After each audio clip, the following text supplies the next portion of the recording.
para sa kanyang mga anak. Ang susunod na ina ng ating syudad, palagpakan po natin, Ma'am Kiko!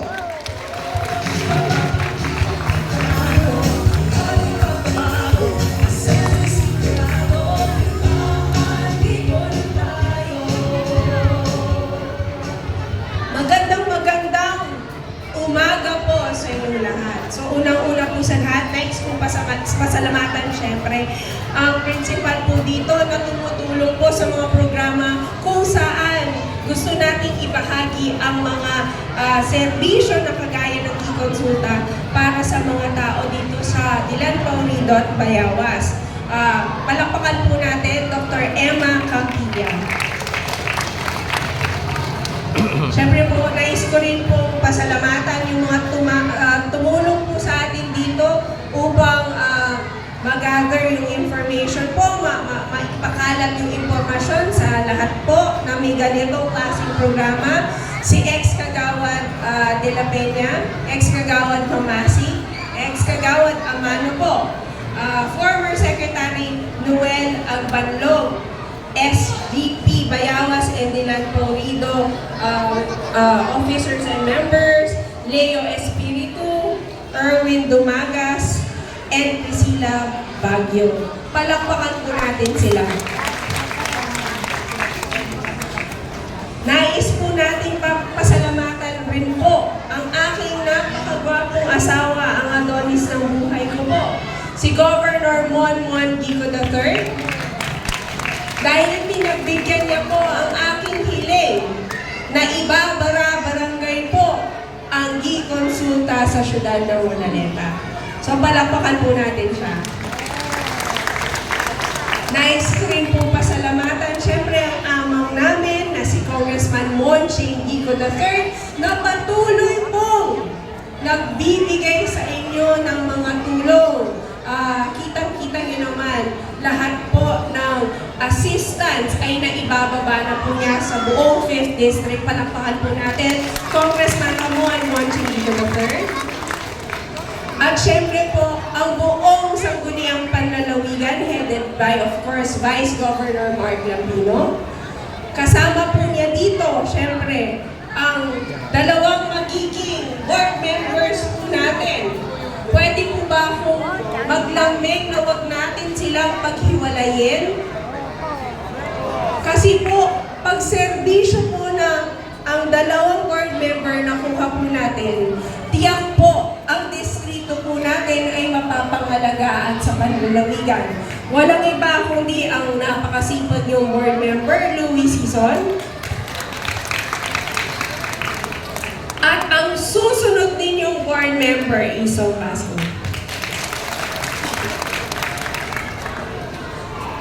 Nais ko rin po batiin, syempre, narinig nyo na isa-isa sila kanina. 9 po ang aming mga Gico Perez lineup bilang konsehal. Sila po ay may kanya-kanyang advokasya para sa mga mamamayan ng siyudad ng Urdaneta. Na kapag nagsama-sama po kami, tiyak po, lahat po ng kanilang ng aming mga plataforma matututukan. So unang-una po sa lahat, andito po para sa edukasyon, Ray Padilla. Para sa agrikultura po, Mike Mendoza. Para po sa transportasyon, Mickey Perez. Para sa kalusugan, Ted Perez Magyat. Para sa mga kabataan, Abby Perez Nagyat. Para sa mga senior citizen concern po, walang iba kundi si Jobs Villanueva. At ito naman po, para sa infrastruktura, walang iba si Jigs Agsalud. May dalawa pa po kaming hindi nakapunta ngayon. Yung isa po, livelihood po, si Abel Basco po. At syempre, sa sports, kilala nyo na po, walang iba kundi si Cap Danny Ildefonso. Palakpakan po natin ang 9 lineup ng Gico Perez. na talaga naman kung makikilala niyo po sila ng lumusan. Ang dahilan kung bakit yun ang hinahawakan nilang plataforma at advokasya ay mismo, sila na mismo, ang buhay nila ay testament po, ay pruweba ng kanilang kagalingan sa mga plataformang iyon. At syempre, sa Team Gico Perez po, kailangan ko po ng katuwang na tutulong sa akin upang ayusin at inuba lahat ng serbisyo sa tao. Ang aking Vice Mayor, Vice Chinky Perez. At ito naman po ngayon, ako, nagpapakilala muli po. Pero bago ang lahat, pwede ko bang itanong kung sino po dito ang ngayon lang ako nakita? Madami-dami pa rin po ang hindi pa ako nakakilala or nakita. Magpapakilala po ako ulit. Siya si Maan Gico po, asawa ng ating Governor Ramon Gico III. Noong 2019, nagsilbi din po ako bilang ina ng Quinto Distrito kung saan ako po ang namalagi, ako po ang naitala o nag-alaga sa social services po, medical assistance ng ating governor nung congressman pa po siya. Kami rin po ang nag-umpisa ng mga may medical assistance na ng mga district office na ngayon po ay natatamasan ninyo. Nung nanalo po ang aking asawa bilang gobernador, ako rin po ay nagsilbi bilang ina ng Pangasinan, kung saan lahat po ng sulok ng Pangasinan ay aking pinupuntahan, lalo-lalo na po dito sa syudad ng Urdaneta. Kumbaga po, hindi ko po nakalimutan ang ating syudad. Pagkos, dilawakan ko lang po ang aking pinupuntahan.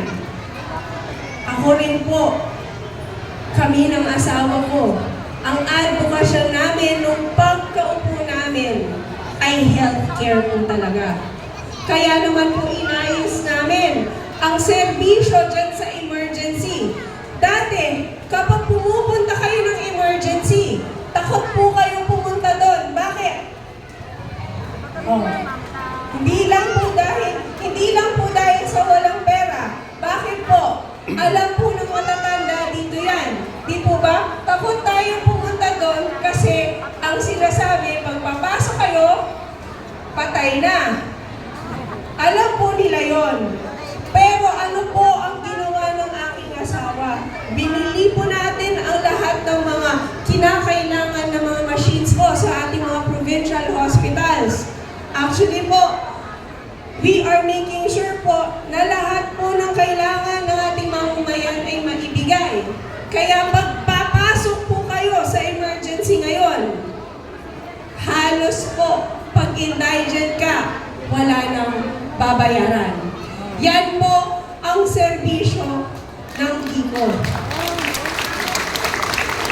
Ang tanong ko po ngayon, sino po dito ang naka-experience or natulungan na ng UDH or ng emergency? Taas lang po ng kamay, kahit yung kamag-anak nyo na natulungan. Madami-dami na po. At alam nyo po, ang diferensya ng serbisyo dati sa serbisyo ngayon. Ngayon po, lagi ko pong pinapaalahanan ang ating mga kasama dyan sa Urdaneta District Hospital. Ang sabi po namin, alam ko po, ako po mismo ay bumibisita doon para po siguraduhin na walang magtataray po sa kanila, na maayos ang serbisyo nila. Dahil ang sabi ko po sa kanila, naiintindihan ko na ang trabaho ninyo ay mahirap. Nakaka-stress po kasi lahat may sakit. Naiintindihan ko na puyat kayo, pagod kayo. Pero ang binilin ko po sa kanila, kahit itanong niyo po sa mga tao natin dyan sa UDH, ang bilin ko po sa kanila, kailangan bigyan natin sila ng mas madaming pasensya. Mas may malasakit dapat tayo dahil ang mga taong pasyente na pumupunta sa atin, kahit mga kamag-anak nila na sinasamahan ang mga pasyente, may mga pinagdadaanan yan, mga yan. Kaya dapat kapag kayo'y humarap sa kanila, kailangan handa ang inyong puso, open up your hearts, kumbaga, ibuksan po natin ang ating mga puso at bigyan natin sila ng mas mahabang pasensya at malasakit sa serbisyo. Yan po ang gusto kong ibahagi din sa buong syudad ng Urdaneta. Kumbaga, ang serbisyo na gusto kong ibaba sa bawat mamamayan ng syudad ng Urdaneta ay may isang malasakit, may pusong serbisyo kung saan lahat ng tao, lahat ng mamamayan, lahat ng botante, residente, kahit di ka pinanganak dito, kasama ka dapat sa serbisyo na kayang ibigay ng syudad ng Urdaneta.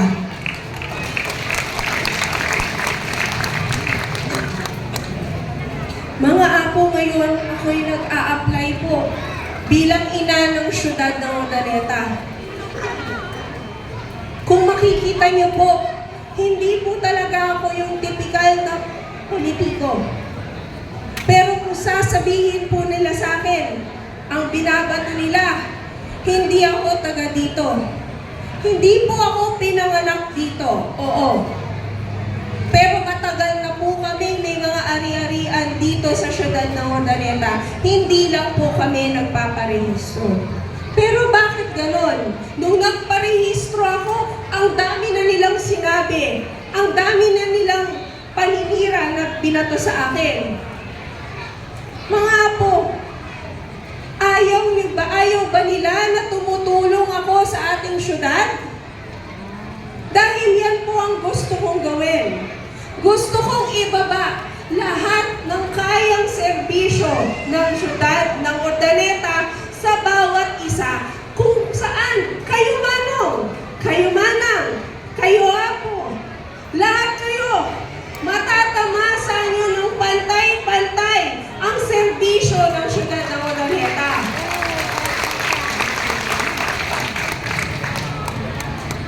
Yun ang isang dahilan po kung bakit kami tumakbo ngayon. Ang sa totoo lang, hinamon po kami. Hinamon kaming lumaban. Noong una po, hindi namin siya pinapansin ang hamon nila. Dahil sa totoo lang po, madami pa po kaming programa na gustong ayusin at marami ang trabahong naghihintay sa probinsya. Sa ngayon po, ang hawak ko po sa ating probinsya na tumutulong ako kay Governor. Ako po ang may hawak lahat ng events. Ang Pistay Diet po ng Kapitolyo, ang Limgas, ang mga festival po, ang lighting ng Christmas tree, at lahat ng major events po ng Kapitolyo. Ako po ang nag-aayos. Ang social services po, minomonitor ko all throughout po ng buong probinsya ng Pangasinan. Kaya naman po, special ko ang mga nasunugan na kababayan natin. Kahit anong dulo ng tirahan nila sa Pangasinan, ay pinuntahan ko po sila, kasama po ng mga centenarian. Dahil po, bakit? Kaya ko po pinupuntahan sila kasi gusto kong maparamdam sa kanila or gusto kong madama nila na may nagmamalasakit sa kanila. Yan po ang dahilan kung bakit special ko na puntahan lahat ng mga nasunugan. Dahil may kasabihan na po tayo, mas masakit po ang nasunugan kaysa nanakawan. Kaya po ang gusto ko lang pong malaman nila ay may nagmamalasakit na gobyerno para sa kanila. Pero mga apo, sa dinami-dami po ng aking hawak at tulong sa Kapitolyo, tanungin niyo po ako at tanungin niyo sa aking mga kasama kung ako ba'y nagsusweldo sa Kapitolyo. Nagsusweldo ba ako? Wala po ni pisong binabayaran ng Kapitolyo sa akin. Sa lahat ng programa ko, lahat ng tulong ko, kahit itanong mo po sa UTH at sa lahat ng mga kasama natin, wala po akong sinusweldo sa Kapitolyo. Ang ginagawa ko po ay serbisyo para sa tao dahil minahal ko po ang Pangasinan.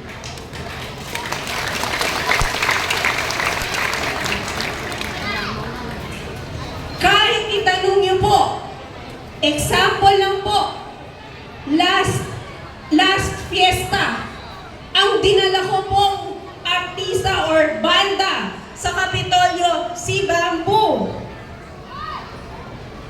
Alam niyo po ba, pinarating ko siya dito na wala ni pisong ginastos ang Kapitolyo.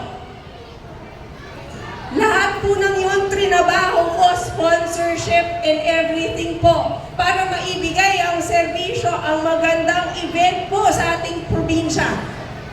At pinaka-maliit lang na gastos sa ating gobyerno. Ibig sabihin po, hindi po ginagamit ang taxpayers' money sa lahat ng mga events dyan sa Kapitolyo.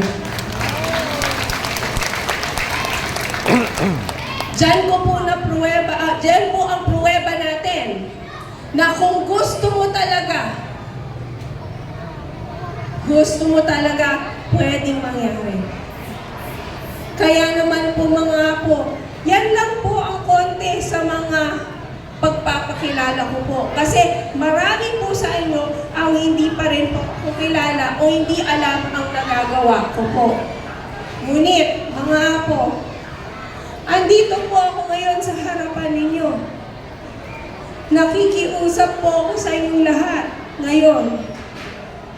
Mga apo, tulungan niyo naman po ako dahil ang hangat ko, ang intensyon ko talaga ay mapaganda po ang ating syudad. Ang intensyon ko po, ang paglaban kong ito, hindi para sa sarili ko. Ang pinaglalaban ko na po ay bawat isa po sa inyo. Sana mga apo, tulungan niyo ako. Simpleng paraan lang muna po. Kapag may narinig kayong paninira po sa akin, dahil kaliwat kanan na po ang kanilang mga ginagawa, pati paninira ng mga tarpaulin, pati yung mga sa social media, at ginawan pa po ako ng hashtag na kasamaan.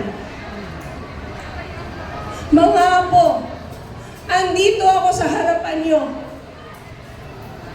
Totoo po akong tao. Kung anong pinapakita ko ngayon sa inyo, yun po ako. Dati pa, kahit nung bago pa nag-congressman ang aking asawa, bago pa nag-gobernador ang aking asawa, malalaman niyo po yan sa mga tao, sa mga staff na kasama din po namin na hanggang ngayon nandito pa sa amin. Mga apo, ako'y isang ina. Ako'y isang babae. Ako'y isang anak. Gaya ng karamihan po sa inyo. Sana po, tulungan niyo po ako na huwag na lang po nating intindihin ang mga paninira ng iba. Sana po, ang gusto ko po, ang panalangin ko po, ay maibalik sa ating syudad ang importansya ng pamilya, ang pagkarespeto sa kababaihan, at pangangalaga sa ating mga kabataan. Isa po akong ina. Mga ina dyan, mga tatay, kayo po, alam niyo po sa inyong mga puso na kapag ikay magulang, gagawin at gagawin mo ang lahat para sa inyong mga anak. Di po ba? Kahit mamatay ka na, basta okay po yung mga anak inyo, mga apo, ganon din po ako sa aking mga anak. Kaya yung mga paninira po nila, masakit sa akin dahil nasasaktan ng aking mga anak. Dahil alam nila na hindi totoo. Ang sabi po nila sa akin, Mami, tumutulong ka lang. Bakit ka nila ginaganyan? Hindi ko po sila masabihan na politika lang yan dahil musmus po sila. Hindi po nila naintindihan yon. Kaya sana po, kung sino man po ang may pakana ng mga ganyang paninira, itigil na po. Maglaro po tayo ng politika ng tama. Lumaban ng patas. Lumaban ng maayos. At kung may mga gagawin po sila, ito lang pakiusap ko. Sana kung gagastos po sila sa mga paninira na ganyan, yung gagastusin nila, ibigay na lang nila sa tao. Itulong na lang po nila sa inyo.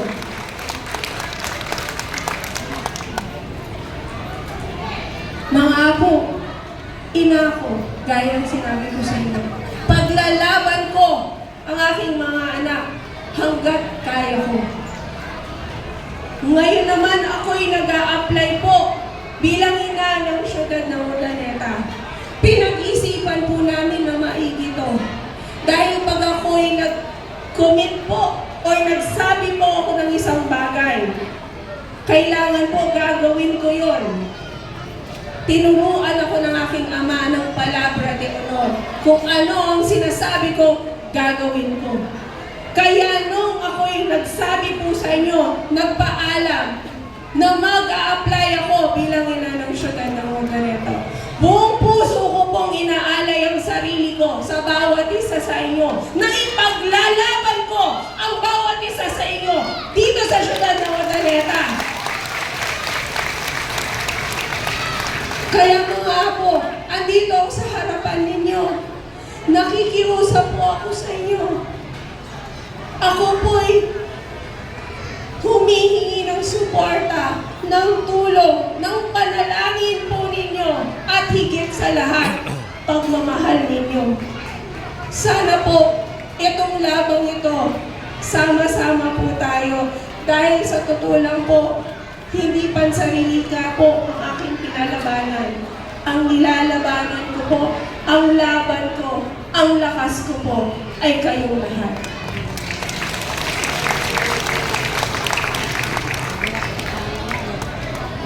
Ang dami na po nilang nagawa ng mga paninira. Kahit po nung nagbibigay sila sa inyo, puro paninira ang mga sinasabi. Bakit hindi na lang po nila ibigay? Ang isa pa pong narinig ko sa kanila, maganda daw po na nilabanan ko sila, nilabanan namin sila, dahil kung anong ibibigay ko po daw, ibibigay ng aking pamilya, dadagdagan na lang nila.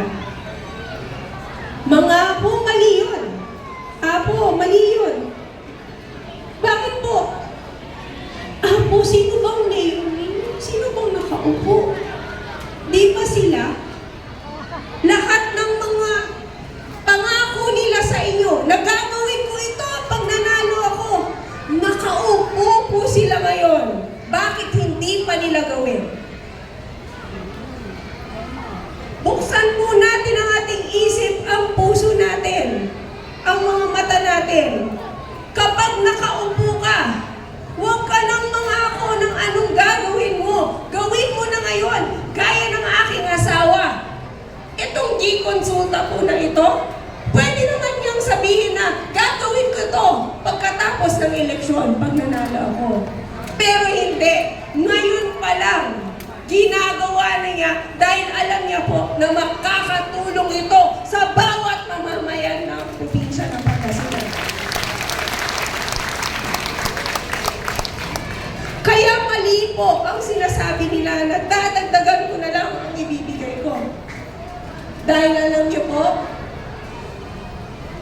mag-a-announce na po ako ngayon sa inyo. na pagkatapos kong libutin ang buong syudad ng Urdaneta, ng G-Consulta namin, magpapasama po ako kasama ng ating mga lineup po na nasa harapan, kasama ng mga kasama po natin na tumutulong dito sa ating mga barangay. Hihingi ako ng tulong na ibaba ang pamaskong handog ni Maan Gigo para sa iyo lahat. At ito po ang hamon ko sa kanila. Huwag nilang dagdagan ang anong bibigay ko. Pantayan nila para mas maganda at mas masaya ang Pasko ng bawat tao dito sa siyudad ng Urdaneta. Di po ba? Mas maganda yon. Kaya naman po, na-announce ko na pa yon, hindi ko na po papatagalin pa. Sana po, sa pagkikita natin ito, matandaan nyo na po ako.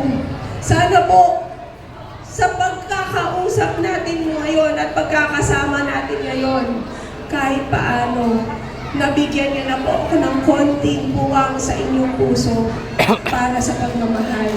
Dahil mahal na mahal ko po kayo. Hindi ko na po patatagalin. Salamat po sa inyong oras. Agyaman Diyos yang gilang. Para muli ang susunod na inawag na natin, Maan Gigo!